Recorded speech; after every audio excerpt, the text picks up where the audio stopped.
പഴയകാലത്ത് വണിക്കുകളുടെ വീടുകളോ പാണ്ഡികശാലകളോ ആയിരുന്ന കെട്ടിടങ്ങൾ. ദുബായിയുടെ നമ്മൾ അധികം കണ്ടിട്ടില്ലാത്ത ദൃശ്യങ്ങളാണ് ഇതൊക്കെ. തീരത്തു നിന്നും ഉള്ളിലേക്ക് നീണ്ടുപോകുന്ന ഇടത്തെരുവുകൾ. പഴയ കെട്ടിടങ്ങൾ പലതും ഇന്ന് ഹോട്ടലുകളാണ്. അതിലൊന്നിൽ നിന്നും ചെക്കൗട്ട് ചെയ്ത് മടങ്ങുന്നു ചില സഞ്ചാരികൾ. അടുത്ത ഡെസ്റ്റിനേഷനിലേക്കോ നാട്ടിലേക്കോ പോവുകയാവാം. ഇത്തരം ഇടുങ്ങിയ തെരുവുകളിൽ സൂക്കിന്റെ നടുവിൽ താമസിക്കാൻ ഇഷ്ടപ്പെടുന്ന നിരവധി ആളുകളുണ്ട്. കേരളത്തിലും പല പട്ടണഭാഗങ്ങളും ഇങ്ങനെയാക്കാവുന്നതേയുള്ളൂ. പാതയിൽ നല്ല ടൈൽ വിരിച്ച് മുകളിൽ പന്തലിട്ട് വൃത്തികേടൊന്നുമില്ലാതെ ഭംഗിയാക്കിയാൽ ഫോർട്ടുകൊച്ചിയും മട്ടാഞ്ചേരിയും മിഠായി തെരുവും തൃശൂരിലെയും ആലപ്പുഴയിലെയും തിരുവനന്തപുരത്തെയും പല പട്ടണഭാഗങ്ങളുമെല്ലാം സഞ്ചാരികളെ ആകർഷിക്കുന്ന കേന്ദ്രങ്ങളാവും. ഇത് അതിനുള്ള നല്ല മാതൃകയാണ്. ഇവിടുത്തെ കെട്ടിടങ്ങളുടെ ശൈലി ശ്രദ്ധിക്കുക. പുതിയ കാലത്ത് പണിതവയാണ് പലതും, പക്ഷേ അതിന്റെ നിർമ്മാണം പഴയ ശൈലിയിലാണ്. സന്ദർശകന് പഴയ നഗരത്തിലെത്തിയ ഒരു ഫീൽ നൽകുന്നു. അതാണ് ഇങ്ങനെ നഗരഭാഗങ്ങൾ ഒരുക്കുന്ന ആധുനിക കലാകാരന്മാർ ചെയ്യേണ്ടത്. ഇവിടെ കാണുന്നതെല്ലാം പഴയ നിർമ്മിതികളല്ലെന്ന് എനിക്കും അറിയാം. എന്നാൽ പഴയ കാലത്തെ ഒരു അറബി നഗരത്തിലൂടെ ഒന്ന് ചുറ്റി നടന്ന അനുഭവമാണ് ഇവിടെ ഒരു കറക്കം പൂർത്തിയാക്കുമ്പോഴുണ്ടാവുന്നത്. തിരികെ ഓൾഡ് സൂക്ക് ഏരിയയിലെ മറൈൻ ട്രാൻസ്പോർട്ട് സ്റ്റേഷനിലേക്ക് എത്തി. കുറെ സമയം ബർദുബായിൽ ചെലവഴിച്ചു കഴിഞ്ഞു. ഇനി തിരികെ ഡയറയിലേക്ക് പോവുകയാണ്. വാട്ടർ ടാക്സികളായ അബ്രകൾ അടുക്കുന്ന നിരവധി പിയറുകളുണ്ട്. ഉടനെ പുറപ്പെടുന്ന ഒരു അബ്രയിലേക്ക് ഒരാൾ വിളിച്ചു കയറ്റി. 10ഓളം പേർ അതിൽ കയറിയിരിപ്പുണ്ട്. ഡയറയിൽ നിന്നും ഇവിടേക്ക് വരുന്നത്ര തിരക്ക് ഇവിടെ നിന്ന് അങ്ങോട്ട് കാണുന്നില്ല. ഞാനും നസീബും അബ്രയിൽ സ്ഥാനം പിടിച്ചു. ഡ്രൈവർ തന്നെയാണ് ടിക്കറ്റ് നൽകുന്നത്. 2 ദിർഹമാണ് ടിക്കറ്റ് നിരക്ക്. ഗിയർ ലിവറിന്മേലാണ് ഡ്രൈവറുടെ ഇരിപ്പ്. അബ്ര നീങ്ങി തുടങ്ങി. ഇപ്പോൾ ഇതിൽ ടൂറിസ്റ്റുകളൊന്നുമില്ല. ജോലിക്കും വാണിജ്യ ആവശ്യത്തിനും വേണ്ടി ക്രീക്കിന്റെ അക്കരെ ഇക്കരെ പോകുന്നവരാണ്. പാകിസ്ഥാൻ, ഇന്ത്യ, ബംഗ്ലാദേശ് എന്നിവിടങ്ങളിൽ നിന്നൊക്കെയുള്ളവർ. ഈ രാജ്യത്തെ തൊഴിലാളികൾ മുഴുവൻ അത്തരം രാജ്യങ്ങളിൽ നിന്നുള്ളവരാണ്. ഇന്ത്യ, ശ്രീലങ്ക, ബംഗ്ലാദേശ്, പാകിസ്ഥാൻ, നേപ്പാൾ തുടങ്ങിയ രാജ്യക്കാർ. എന്നാൽ സൂപ്പർ മാർക്കറ്റുകൾ, ഹോട്ടലുകൾ, ആശുപത്രികൾ എന്നിവിടങ്ങളിലും മറ്റും ഫിലിപ്പീനികളെയും ചൈനക്കാരെയും കാണാം.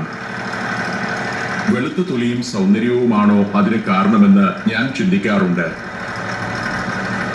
ഗോഡൌണുകളിലും കൺസ്ട്രക്ഷൻ സൈറ്റുകളിലും ഉൾപ്പെടെ കനപ്പെട്ട തൊഴിലുകൾ ചെയ്യുന്നത് പാകിസ്ഥാനികളും ഇന്ത്യക്കാരും ബംഗ്ലാദേശികളും അഫ്ഗാൻകാരും ഒക്കെയാണ്.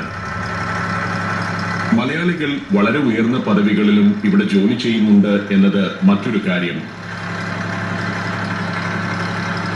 ഞാൻ ഇന്നലെ സന്ദർശിച്ച ബർദുബായുടെ ഓൾഡ് ടൗൺ ഏരിയയാണ് ഇക്കാണുന്നത്. ക്രീക്കിലേക്ക് ഇറക്കി നിർമ്മിച്ച കെട്ടിടങ്ങളും മറ്റുമുള്ള പ്രദേശം.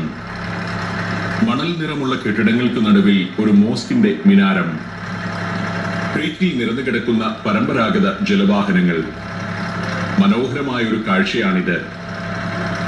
അബ്ര മറുകര ലക്ഷ്യമാക്കി നീങ്ങുകയാണ്. ഒരു വശത്ത് പൗരാണികതയും മറുവശത്ത് ആധുനികതയുമാണ് ക്രീക്കിലൂടെ ഇങ്ങനെ സഞ്ചരിക്കുമ്പോഴുള്ള കാഴ്ച. ദുബായിയുടെ ഐശ്വര്യവാഹിനിയാണ് ഈ ക്രീക്ക് എന്ന് പറയാം. ലണ്ടൻ നഗരത്തിന് തേംസ് നദി പോലെയും ഹെയ്റോയ്ക്ക് നൈൽ പോലെയും പാരീസിന് സീൻ നദി പോലെയുമാണ് ദുബായിക്ക് ദുബായ് ക്രീക്ക്. നൂറ്റാണ്ടുകൾക്ക് മുൻപ് മുതൽ തന്നെ അബ്ര എന്ന് വിളിക്കുന്ന മരവഞ്ചികൾ ഈ ക്രീക്കിലെ സാന്നിധ്യമായിരുന്നു. എഞ്ചിൻ ഘടിപ്പിക്കപ്പെട്ടു എന്ന വ്യത്യാസം മാത്രമേ ഇന്ന് ഇതിനുള്ളൂ. പഴയ കാലത്തെ അതേ രൂപം അബ്രകൾ ഇന്നും നിലനിർത്തുന്നു. കടലിൽ നിന്നും കുറെ ഉള്ളിലേക്ക് കയറി അവസാനിച്ച ജലാശയമായിരുന്നു ക്രീക്ക്. പല കാലങ്ങളിലായി ഇതിന്റെ വീതിയും ആഴവും വർദ്ധിപ്പിച്ചു. അടുത്ത കാലത്ത് ക്രീക്കിന്റെ നീളം വർദ്ധിപ്പിച്ച് വടക്കേയറ്റം വീണ്ടും കടലുമായി ബന്ധിപ്പിച്ചു. അതോടെ ഡൗൺ ടൗൺ ദുബായ് ഒരു ദ്വീപിലായി മാറി. ചരക്കുകൾ കൈകാര്യം ചെയ്യാനായി ക്രീക്കിന്റെ പല ഭാഗങ്ങളിലായി 8 വാർഫുകളുണ്ട്. ഇതാണ് അറേബ്യയുടെ പരമ്പരാഗത കെട്ടിട നിർമ്മാണ ശൈലി. ചിമ്മിനികൾ പോലെ ഉയർന്നു നിൽക്കുന്നത് അകത്തെ ചൂടുവായു പുറത്തേക്ക് പോകാനും തണുത്ത കാറ്റ് അകത്തേക്ക് പ്രവേശിക്കാനുമുള്ള സംവിധാനമാണ്. വിൻഡ് ടവർ എന്നാണ് അതിന്റെ വിശേഷണം. ക്രീക്കിൽ നിന്ന് കാണുമ്പോൾ ആ പഴയ കെട്ടിടനിര ആകർഷകമായ കാഴ്ചയാണ്. അതിന്റെ പശ്ചാത്തലത്തിൽ ആധുനികമായ ബഹുനില മന്ദിരങ്ങൾ ഉയരാതിരിക്കാൻ ഇന്നാട്ടുകാർ ശ്രദ്ധിക്കുന്നുണ്ട്. ക്രീക്കിലൂടെ പോകുമ്പോൾ പിന്നിൽ കുറെ പുതിയ കെട്ടിടങ്ങൾ ഉണ്ടെങ്കിൽ പഴയ നഗരഭാഗത്തിന്റെ സൗന്ദര്യം പൂർണ്ണമായി ആസ്വദിക്കാനാവില്ലല്ലോ. ക്രീക്കിന്റെ ഇങ്ങേ ഭാഗത്തുള്ള തരം കെട്ടിടങ്ങളൊന്നും മറുഭാഗത്തില്ല. ഓൾഡ് ടൗണിന്റെ സൗന്ദര്യം അത് നശിപ്പിക്കുമെന്ന് നഗരാസൂത്രകർക്കറിയാം. അതാണ് ദീർഘവീക്ഷണം. ക്രീക്കിന് അഭിമുഖമായി നിരയൊത്തു നിൽക്കുന്ന കെട്ടിടങ്ങൾ.